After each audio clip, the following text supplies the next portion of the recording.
Sa mga gustong malaman kung ano na yung full status ng YouTube channel ng atin ni Krishna na si Inday Ugdot, para sa inyo ang video ito. Pero bago tayo magsimula, kung pwede, subscribe my YouTube channel at i-like itong video nang sa ganon maging updated kayo kung may video akong bagong upload na katulad nito, no? So ayun, magsimula na tayo. At sa usapang subscribers sa ngayon, si Inday Ugdot is meron siyang 11,700 na subscribers.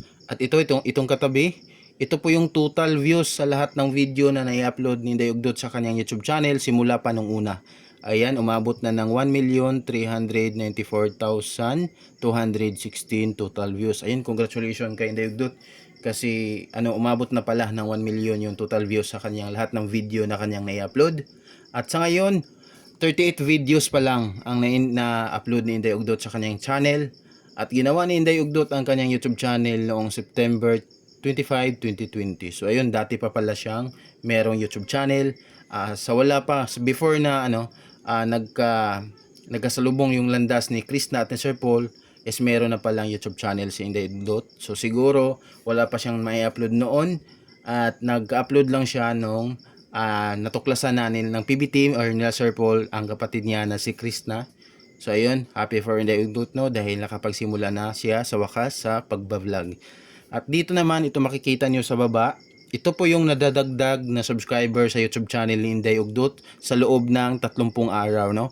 Ayan, for subscribers for the last 30 days, makikita nyo, mayroong 5,600 na subscribers ang nadadagdag for the last 30 days sa kanyang channel. At sa usapang views naman, merong nadadagdag na views for the last 30 days sa kanyang channel na 806,000. At ayan, dito po tayo for the last 30 days. So disclaimer lang guys ha, ito pong website na ito, sa lahat ng mga content dito sa YouTube about sa mga sahod ng mga YouTuber, yung mga kumbaga mga status ng YouTube channel, is ito po talaga, karamihan ito po talaga yung ginagamit nila. Ito pong website na Social Blade. Okay, pero disclaimer lang, sa usapang sahod po, kung ano man yung totoong sinahod talaga nila, sila lang po yung nakakaalam. Pero ang website na ito is ginawa talaga para mag-survey sa lahat ng YouTube channel sa buong mundo. Kahit sino pa pong YouTube channel ang i-search nyo dito, kahit sa ibang bansa pa, is lalabas talaga.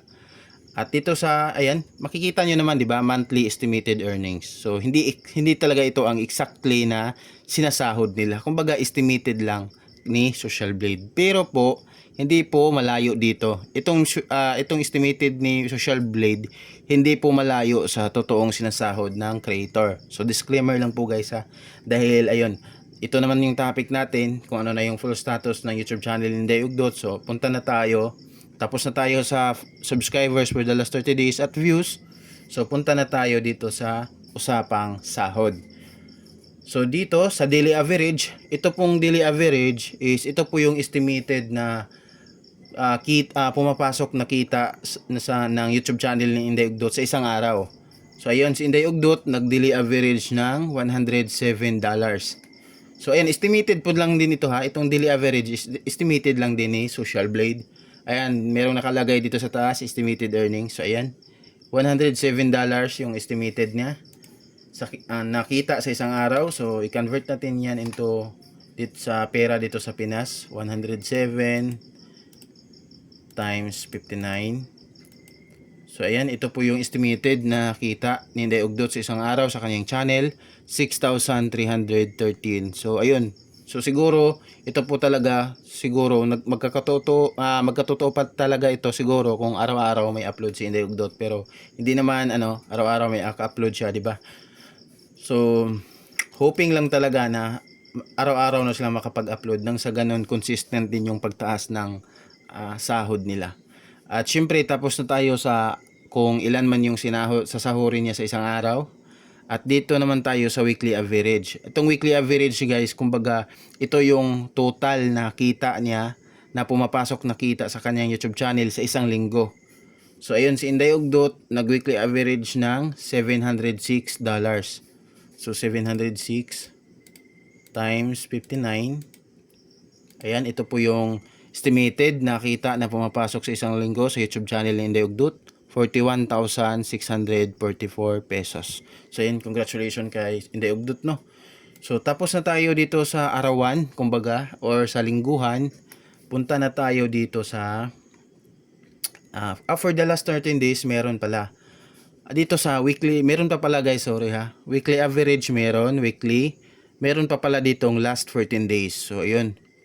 Last 14 days is merong estimated na kita na pumapasok sa kanyang channel na $1,200. So ayan. For the last 14 days po yan guys ha.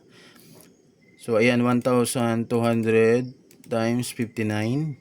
So ayan, ito po ang estimated na pumapasok sa kanyang channel for the last 14 days, 70,800 pesos.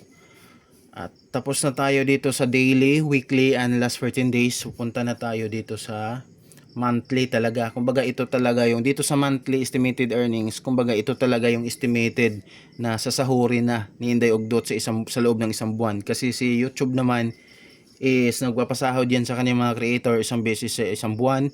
Nasa pizza ng 20, magsisimula yan sa 20 hanggang 30, pero kadalasan nangyayari yung transaction sa pizza ng 22 to 23.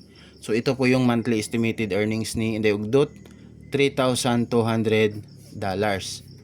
So ayun, 3,200 times 59. So ayan, ito po yung estimated na sahod ni Inday Ugdot sa isang buwan, 188,800 pesos. So ayan, congratulations kay Inday Ugdot. Pero alam ko kung ano man yung, ulitin ko yun guys ha, yung disclaimer, kung ano man yung totoong sinahod talaga nila, sila lang po yung nakakaalam. Pero feel ko itong estimated na ito sa ngayon ni Social Blade, siguro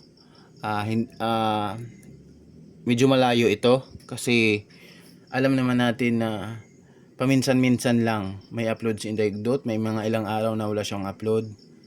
Pero ayun, ito po yung monthly by Social Blade. Sa lahat ng po, yung July Paunil, kung kilala nyo, sa lahat ng manonood kay July Paunil, kadalasan sinusurvey niya yung YouTube channel ng mga kalingap, Tekram, yung mga ganon. Hindi ko nakita na may content siya ng PB Team, na mga status ng YouTube channel ng PB Team. So ito din po yung source ni July Paunil, ito pong website na ito. So itong Social Blade. So disclaimer lang ha. Kung ano man yung totoong sinahod nila, sila lang po yung nakakaalam. Pero ayun nga, malapit lang po dito. So ayun, na lang po natin na sana araw-araw na talagang may upload sila, Inday Ugdot at ni Krishna. Pero ayun, malapit na, alam natin na malapit na yun, kasi isa sa mga live nila, nag-anunsyo sila na meron ng mag-sponsor para sa Starlink. So alam ko guys, masaya tayong lahat para dyan, at masaya din tayo para sa kanila na makapag-upload sila araw-araw, nang sa ganon is patuloy yung pag-angat ng mga sahod nila, kasi deserve ng magkakapatid, di ba? Kasi nagsisimula pa lang sila. At ayun, hintay-hintay lang. Excited na ako sa part na magpatayo na sila ng bahay para talaga sa kanilang pamilya, no? At i-update na lang nila tayo kung ano na yung status ng kanilang bahay. Soon mangyayari yan sa pamamagitan ng ating suporta. So ayun po guys, subscribe my YouTube channel at i-like itong video. And maraming salamat sa panonood, and God bless sa inyo lahat. Bye bye.